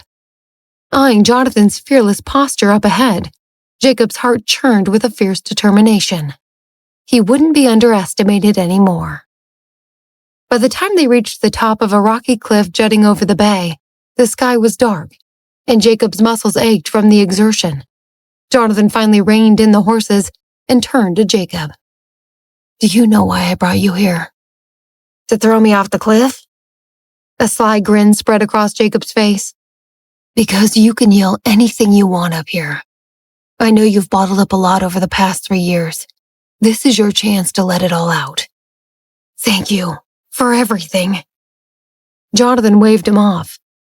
If you want to thank me, grow up strong and help your sister. Learn to trust again, and be confident enough to defend the people you love. People will hurt you, and they might betray you, but as long as you're resilient, you won't be shaken. Jacob nodded, and Jonathan continued. We'll go camping soon, but you'll need to bulk up. We'll be carrying everything we need on our backs. I'll do it, and I'll get more involved with my classmates too. Good. And remember, you can always reach out to me if you need anything. Jacob grinned from ear to ear. He'd always dreamed of outdoor adventures with his father. Soccer, horse riding, skiing, fishing. But his life had been paused at 11, and he'd buried those dreams deep in his heart. Instead, he secluded himself, his head perpetually bowed over a model or a figurine. He couldn't count a single person his age that was truly his friend. But now, Jonathan seemed to be taking on the role of the paternal figure he never had. With a determined look, Jacob gazed into the distance, and his voice echoed into the night. I am Jacob, and today, I am reborn. Nancy bid Houston goodbye in the soft light of early morning. A peculiar silence from Stark had nagged at her mind since their trip to the cemetery. Something didn't quite add up, but she set her perplexion aside and sent him a courteous text after passing the security check. To her further dismay, he failed to respond. Just as she settled into her plane seat and prepared to turn her phone off, a call lit up her screen. It was Jacob, and her face softened into a smile. Jacob, why not just send me a text? You know I'm no good at Morse code. A brief silence loomed before it was broken by weighty breaths from the other side. Nancy narrowed her eyes in concern, but before she could ask what was wrong, she heard something she never expected. Jacob's voice. Hi, sis. It's me. Nancy froze, her phone almost slipping from her grasp. She stared, unfocused, into the space ahead, her mind struggling to process the situation. It felt surreal, like a phantom. Seeming to sense her shock, Jacob continued. It's really me. I can talk again. Tears welled up in Nancy's eyes, and her voice came out in anxious whisper. How? When? What happened? It was Jonathan. I asked him for help, and he actually came. A wave of relief, surprise, and anguish swept over Nancy. Her emotions were a tangled web, a clash of laughter and tears. Suddenly, Jacob's words spilled forth in a rapid babble. We went horse riding, and he promised to take me camping, and I'm sorry about Mom's safe. My psychologist helped me realize that my real memories of that day had been locked away. She didn't record a video, and she didn't jump off the balcony. Stark, he killed her. And I'm almost positive Amelia was following him, snapping pictures on her phone. Nancy's body tensed, her breath hitching as she absorbed Jacob's revelations. I saw him knock Mom out and push her over the railing. I was so terrified, so hurt. I let him manipulate my memories. I'm so sorry. I don't blame you, Jacob. None of us saw him for what he was until it was too late. But he will pay soon enough. Nancy paused for a beat, then remembered what Jacob had said about Jonathan, and a huge grin spread across her face. Wait, you never said what Jonathan did to cure you. It's a secret, but I'll never forget what I owe to him. You and Jonathan are keeping secrets from me now? You've barely met twice.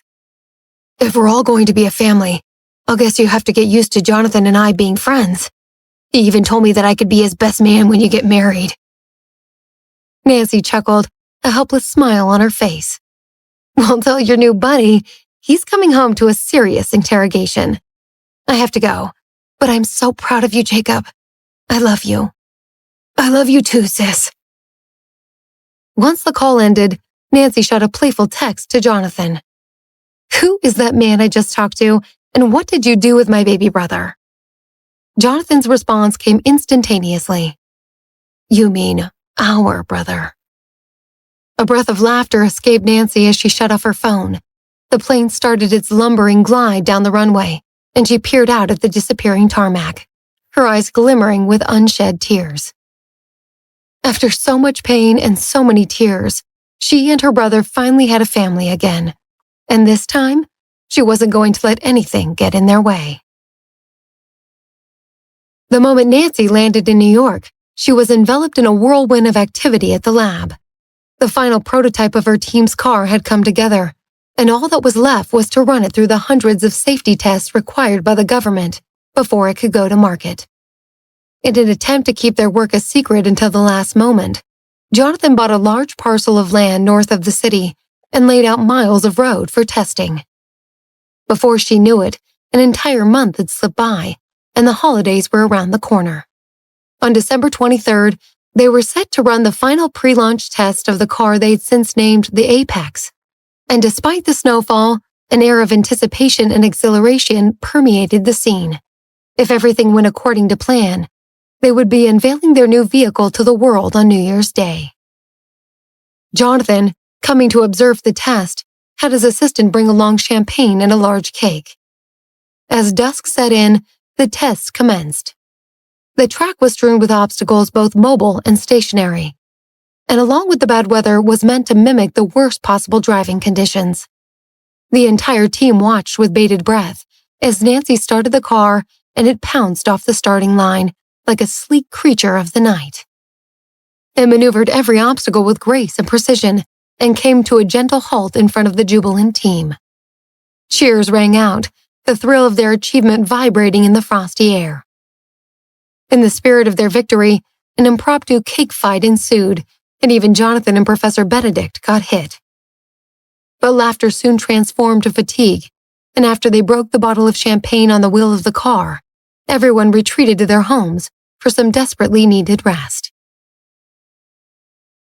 After a few well-earned days off, New Year's Day arrived, and with it came the press conference to announce the Apex. Major media outlets from all over the world were invited, and when Jonathan took the podium at Davis Group headquarters, he wasted no time. Thank you all for being here. We promised you a special announcement, and I believe you'll agree that it's a profound understatement. After tireless research and dedication from our team, the Davis Group has successfully developed our first autonomous vehicle, the Apex. With that, he dropped the fake wall hanging behind him and revealed the car. A wave of gasps erupted from the room, and hands shot up from every seat. Finally, reporters just started shouting questions. How long until it hits the market? 6 months? A year? Jonathan looked at his watch and smirked. Well, it's 9:59, so 1 minute. What? How is it possible that you've done all this work in secret? Like I said, we've had an incredibly dedicated team. Who is the lead designer? What are the specifications? Calm down, everyone. I assure you that everything was done above board, and the sooner you stop asking questions, the sooner I can take you outside and you can see for yourself. In Jonathan's final flourish, the room's longest wall suddenly opened like a garage and revealed a gleaming fleet of Apexes in every color, ready for reporters to try out. A wave of shock swept the room, before the reporters sprinted towards the cars like kids at Disneyland. As expected, Jonathan's announcement took to the media, and the markets, by storm. Lines formed around the corner at every test drive site in the country, and orders came pouring in by the thousands. Meanwhile, at Franklin Group headquarters in Houston, Stark was sitting at his desk, drinking a cup of coffee, when his assistant suddenly burst through the door. Caught by surprise, Stark accidentally spilled a drip of coffee on his tie and looked up in anger. "The sky better be falling if you just burst into my office like that." Sweat poured down his assistant's face, and he gasped for breath. Finally, he managed to get the words out. "Sir, it's the Davis Group. They've released an autonomous car this morning. It went on sale 2 minutes ago." Stark fell silent, but his knuckles grew white around the coffee mug, and the rage in his eyes became so penetrating that his assistant began slowly backing out of the room. Just as he exited and shut the door behind him, Stark's coffee mug exploded in his hand. For a brief moment, Stark sat perfectly still, stunned by his assistant's news. How had he been so out of the loop on what his rivals were planning? How had they possibly conducted so much work in secret? As his mind raced, he attempted to calm himself down. After all, just because they had an autonomous vehicle didn't mean it was better than his. Stark had painstakingly assembled a team of the most talented technologists anywhere in the world. Jonathan was probably only being so secretive because he'd been stuck with the B team and wanted his surprise announcement to overshadow his inferior product.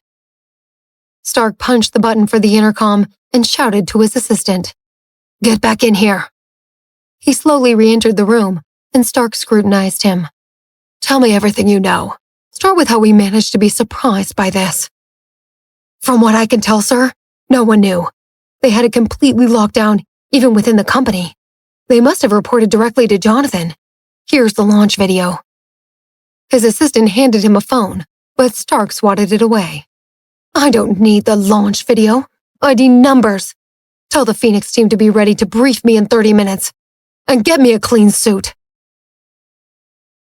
Half an hour later, Stark strode into the meeting room. Scanning the faces around him, he detected a note of collective unease. His heart dropped a notch as he took a seat. "Director Wong, please tell me our car is better than theirs." Director Wong hesitated before beginning. "Well, we won't know for sure until we get our hands on it. But if their published data is correct, it's fair to say that the Apex outperforms the Phoenix in a number of areas. To be perfectly honest, their navigation and radar system..." He paused, struggling to find the words. "They're world class. I've never seen anything like it."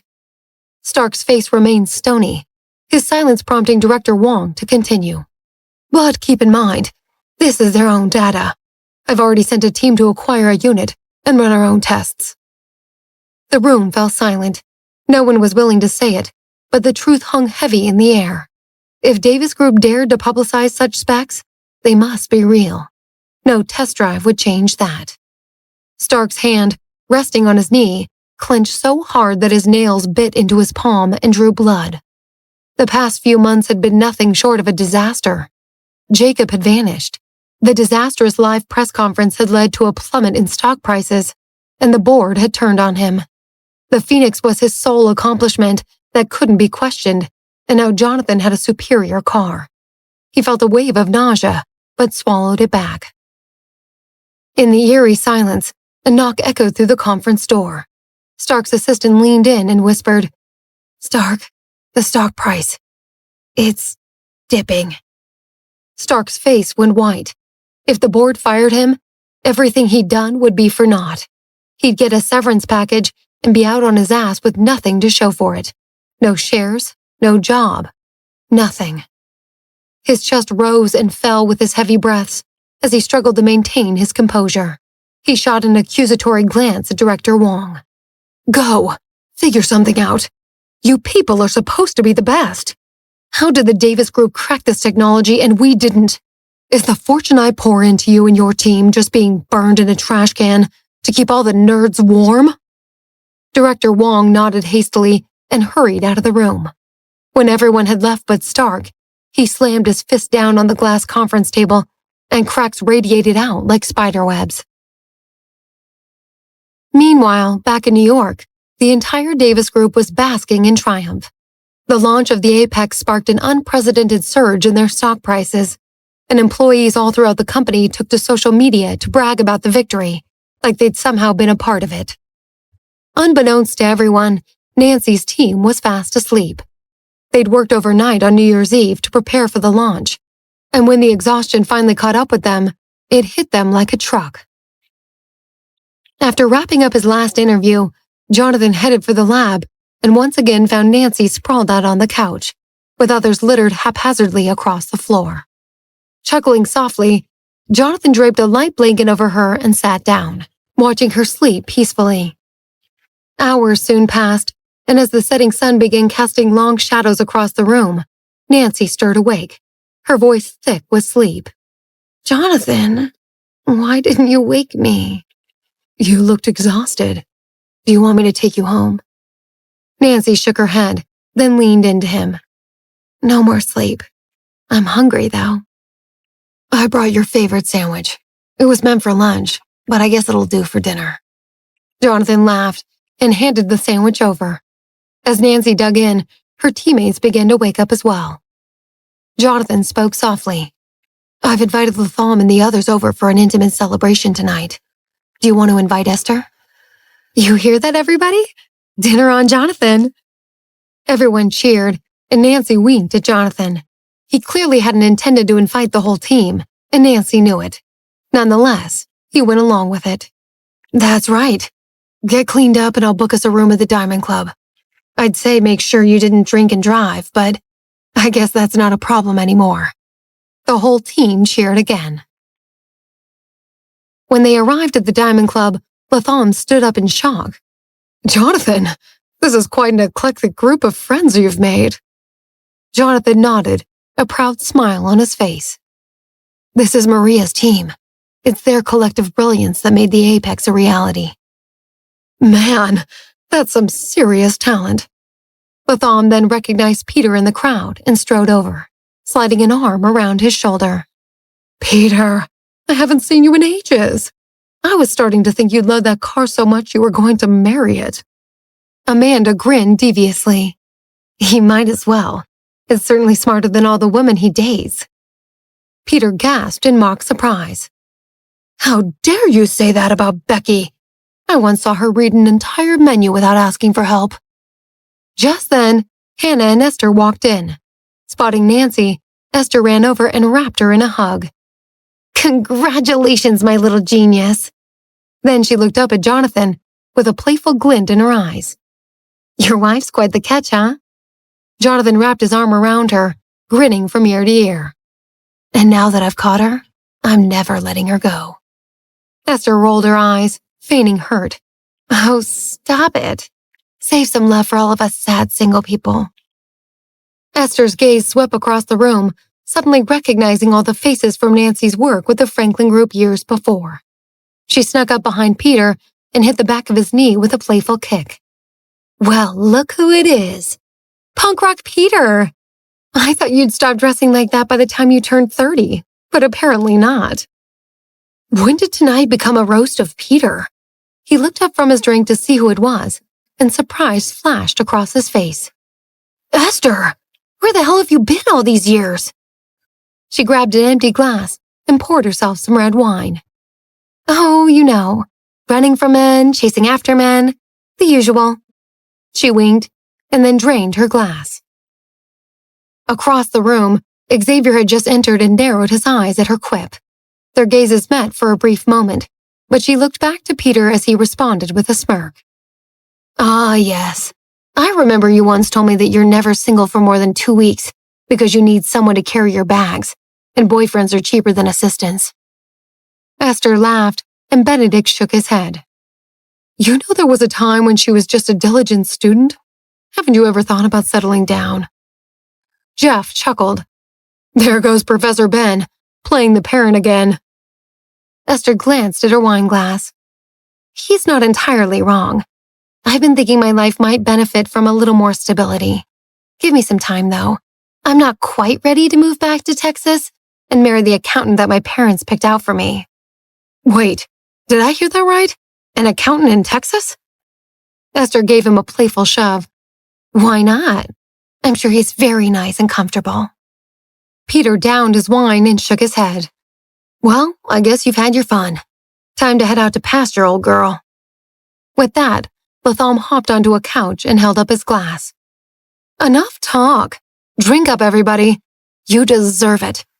Not least because I own a lot of Davis Group stock, and you made me a boatload of money today. Everyone loudly cheered, and Nancy joined Latham on the couch. Here's to everyone's hard work, and starting all over on Monday. Emma rolled her eyes jokingly. Look at Nancy turning into Big Bad Boss. Everyone gathered around, raising their glasses and laughing. Latham noticed Xavier alone in the corner and called him over. Hey, Xavier, join us. As Xavier took a seat, Latham turned to Hannah, who was polishing off a glass of wine. Damn, girl, I've never seen you drink like this. Xavier flashed his eyebrows. He has a point. You're quite a lightweight. Latham snorted. Go get some drinking lessons from Esther. On the other side, Hannah protested. Maria's a lightweight too, and no one makes fun of her.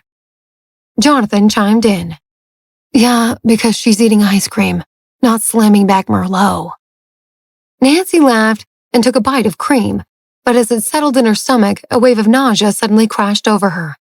In a flash, she covered her mouth and rushed to the restroom.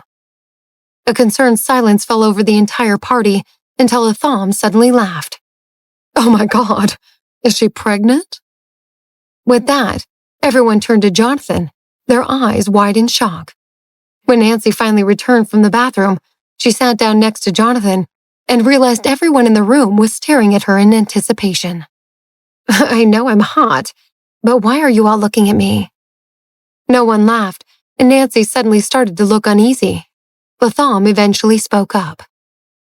Not drinking, eating one bite of ice cream and then running off to the bathroom? Oh, the lovey-dovey business with Jonathan? Just saying, Maria. All signs point to pregnancy. Nancy's jaw dropped, and the room became so quiet she could hear her own heartbeat pounding in her chest. Nancy's mind raced as she took in Latham's suggestion that she was pregnant. It was true that her cycle seemed off by a little, but she just assumed that it was from all the stress and sleepless nights. But that didn't explain her cravings or nausea. Could she actually be pregnant? Before she could find words, Jonathan drew her into his arms and whispered to her, Maria, is this true? Her confusion quickly morphed into indignation over Latham and Jonathan putting her on the spot.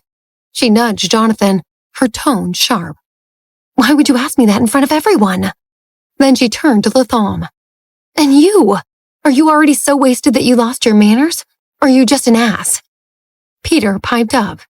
He's just an ass. As Nancy fumed, Jonathan pulled her to the side and pet her hair. I'm sorry, baby. I shouldn't have put you on the spot. But could it be true? Nancy bit her lip. I don't think so. We're always careful. But I guess it's possible. She staggered in Jonathan's grasp, overwhelmed by the notion of bringing a baby into the world with everything else she was dealing with. Jonathan held her close and kissed her head. Don't worry. We'll find out as soon as we get home. Just then, Professor Benedict and the rest of the team walked over. Nancy, we just want you to know that no matter what happens, you'll have our support every step of the way. Eduardo smiled. Just give me a 2-week warning if you decide to move up the wedding. I have a special gift planned. Nancy laughed. Eduardo, promise me you're not going to rob a bank and set up a college fund for the child I may not even be carrying. Eduardo paused. I think we both know I can't promise that. Amidst the laughter and teasing, Hannah abruptly stood up and turned to the crowd. I've got something to handle at home. Have a nice night. Jonathan turned to her with a concerned look. Is something wrong? Why don't you let my driver take you? No need. My dad is nearby. He'll come pick me up. Jonathan nodded. If you say so. Take care, Hannah. As Hannah took in Jonathan's concern, a deep ache seized her heart. She thought she could handle being in the same room as him and Maria, but the possibility that she was pregnant with his child had thrown Hannah into a tailspin. Fearing she might break down in front of everyone, she decided to just leave. Exiting the Diamond Club, Hannah ignored the taxi line and wandered aimlessly through Midtown Manhattan. After a while, her steps led her to a dingy, dimly lit bar, and she smiled bitterly at how closely it mirrored her state of mind. Without another thought, Hannah stepped inside and pulled up a stool. What she didn't know was that as she drank whiskey after whiskey and lamented her rotten luck, a man watched her from a parked car across the street. Back at the Diamond Club, Esther was polishing off her third glass of wine. Ever since her rescue, Nancy had been her only companion, and though she longed to return home and see her family, she knew it wasn't possible until Stark had been dealt with. That's what made the Apex launch such a moment of jubilation for her. It felt like the first big sign that Stark's defeat was close at hand. Having finished her drink, Esther excused herself to the bathroom. But on her way back, she suddenly felt dizzy and held onto the wall for balance. Before she knew what was happening, she felt herself tumbling to the ground, only to have a strong arm catch her at the last moment. When she looked up to see who had helped her, her eyes locked with Xavier's. I think you've had too much to drink." Snapping out of her daze, Esther glared at Xavier. "If I disgust you so much, then let me fall next time. At least I wouldn't have to worry about you accusing me of throwing myself at you."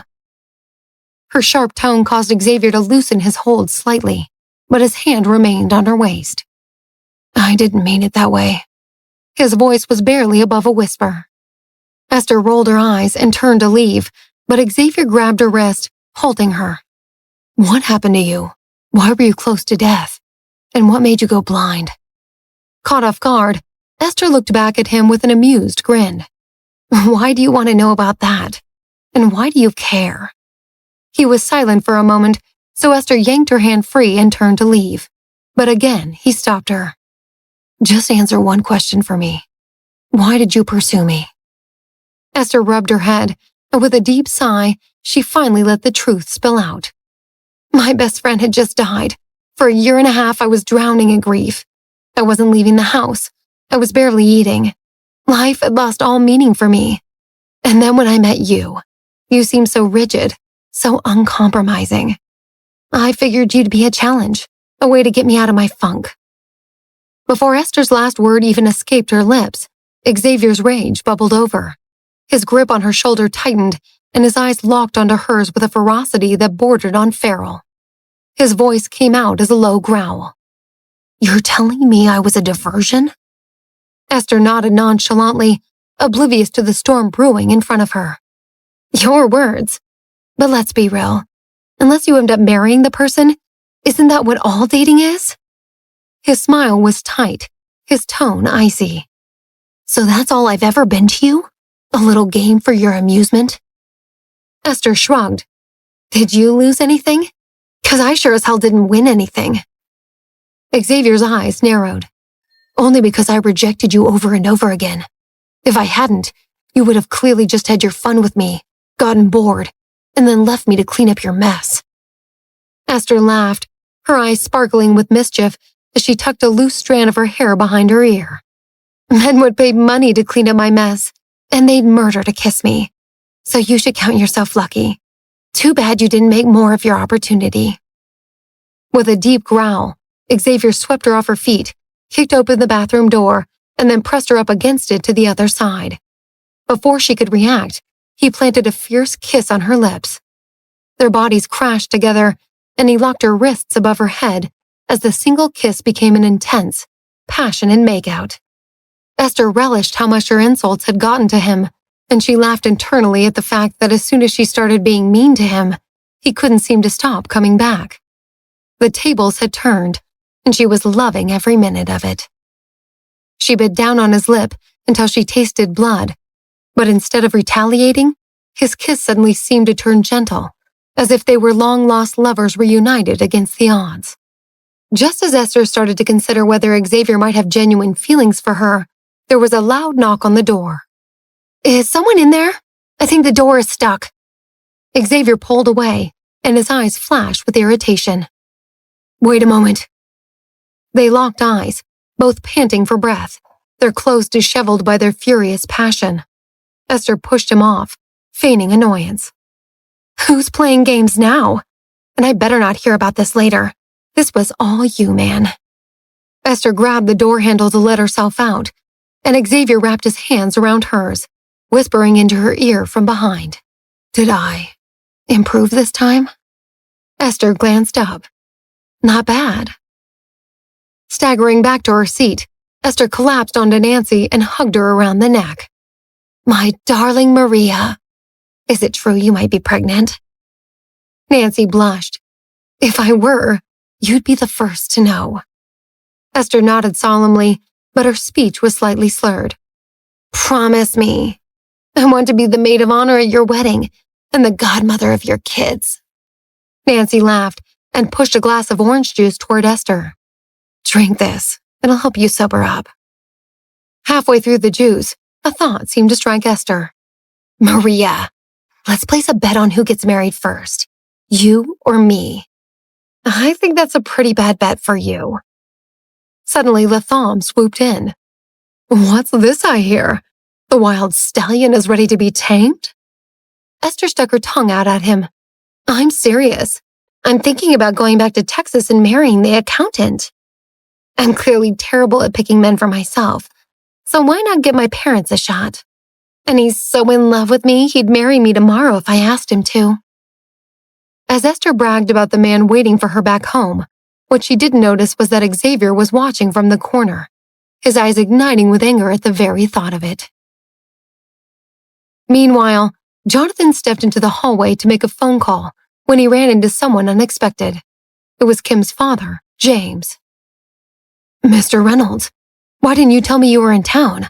I would have set up a room for you. James offered a friendly smile. I'm just catching up with some old friends and didn't want to bother you. Sounds like you're having quite a party in there. Jonathan smiled. It's a special day, but I hope you know that you can always reach out, James. I'm here for anything you or Kim ever need. Suddenly, a tipsy Amanda stumbled out into the hall. Catching sight of Jonathan, she made her way over. Mr. Davis, tell your fiancé that she's allowed to take a week off after you get married. She's still in there talking about our schedules through next fall. Jonathan laughed. Sounds like Maria. Can I help you with something? Yeah, tell whoever owns this place there should be more bathrooms. You just did. There's a bathroom right back where you came from. Amanda tipped an imaginary cap to him, then stumbled back into their private room. James, who had been watching the exchange, cut in. Jonathan, did I just hear you're getting married? I am. We're keeping it quiet right now, but hopefully we'll be able to make it happen in 6 months or so. Obviously, I'll let you know as soon as it's settled. Good, good. Go ahead and get back to your celebration now. With a short nod, Jonathan went back inside. James' face fell as soon as Jonathan disappeared behind the door. James could only think of his own daughter, Kim, still recuperating in Seattle. He took his phone and called her. Dad, how's your trip going? Fine, fine. How are you feeling? Good. I might even go out for a walk. You fly back tomorrow, right? James hesitated, staring at the door to Jonathan's private room. Something actually came up, Kimmy. It's tricky and might take a while. Will you be all right? Of course, Dad. I've got people looking after me here. James paused to gather his thoughts. Say, has Jonathan been in touch recently? He checked in on me a few days ago. Did he say something else? Kim started to sound concerned. I don't think so. What's going on, Dad? You sound different. No. I'm just tired. You enjoy your walk and keep doing your exercises. I'll be back as soon as I can. Hanging up the call, James shot one last glance at Jonathan's room and determination flashed across his face. If he was still going to find a way to get Jonathan and Kim together, he would have to work faster.